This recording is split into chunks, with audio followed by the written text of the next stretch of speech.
દલિત યુવકને અંતિમ ક્રિયા માટે ગામમાં જગ્યા ન અપાઈ, મામલતદાર કચેરીએ પરિવારજનોના ધરના કર્યા। બનાસકાંઠા જિલ્લાના દાંતા તાલુકામાં માનવતાને શર્મનાક કરતી ઘટના સામે આવી છે। દાંતા તાલુકાના વાલ્મીકી સમાજના એક વ્યક્તિનું મોત થઈ જતા ગામમાં દફન વિધિ કરવા ગ્રામજનોએ જગ્યા ન આપી હતી, જે બાદ પરિવારજનો મૃતદેહને લઈને ન્યાયની માંગણી સાથે મામલતદાર કચેરીએ પહોંચ્યા હતા અને ધરણા પર બેઠા હતા। મળતી માહિતી મુજબ બનાસકાંઠાના દાંતા તાલુકામાં આવેલા નવાવાસ ગામના 45 વર્ષના ગોવિંદભાઈ મકવાણાનું સોમવારે રાત્રે આકસ્મિક મોત નિપજતા આથી સવારે ગ્રામજનો ગામમાં તેમની દફન વિધિ કરવા માટે પહોંચ્યા હતા। આ ગામમાં તેમને પરિવારજનોની દફન વિધિ માટે જગ્યા ન મળતા તેઓ ગ્રામ પંચાયત કચેરીએ રજૂઆત કરવા પહોંચ્યા હતા। અહીં તલાટી અને સરપંચ દ્વારા તેમની ફરિયાદનો નિકાલ ન થતા આખરે તેઓ દાંતા પહોંચ્યા હતા।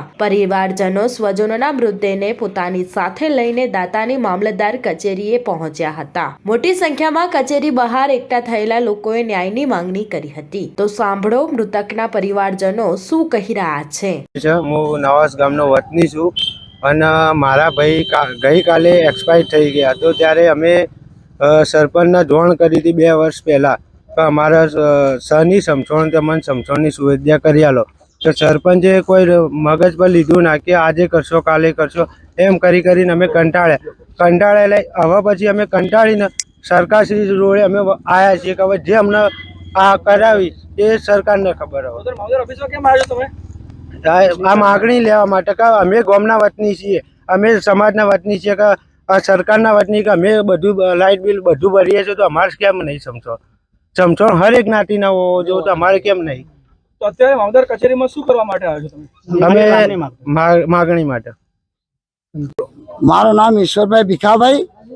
અમારા ગામની અંદર એક મકવાણા કરી અને ભંગી ધર્મભાઈ ગોવાભાઈ સોમાભાઈ મરી ગયેલા છે, એમના ભંડારવા માટેની કોઈ પણ જગ્યા નહીં અને કોઈ જગ્યાએ એમનું સમસાણ બોલતું નથી, એટલે મહેરબાની કરીને મને ભંડારવો તો અમારા લોકો મને ભંડારવા દેતા નથી, એટલે અમારી લાશ શું મૂકવી ના કહેતા હોય તો અમે મામલતદાર આગળ લાશ પડી રાખીએ, જ્યાં સુધી મામલતદાર સાહેબોનો નિકાલ ના લે ત્યાં સુધી લાશનો પડી રહે।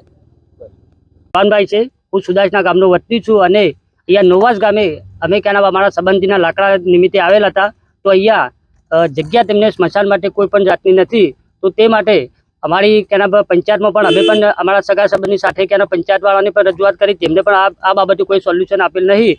છેલ્લે અમે મામલતદાર સાહેબજી અને નાયબ કલેક્ટર સાહેબને ક્યાંના અમારી માગણી અમારી રજૂઆત છે એમને કે અમને તાત્કાલિક આ સ્મશાન માટે જગ્યા આપો। સ્ટાર ન્યૂઝ 7 હંમેશા સચ્ચાઈની સાથે।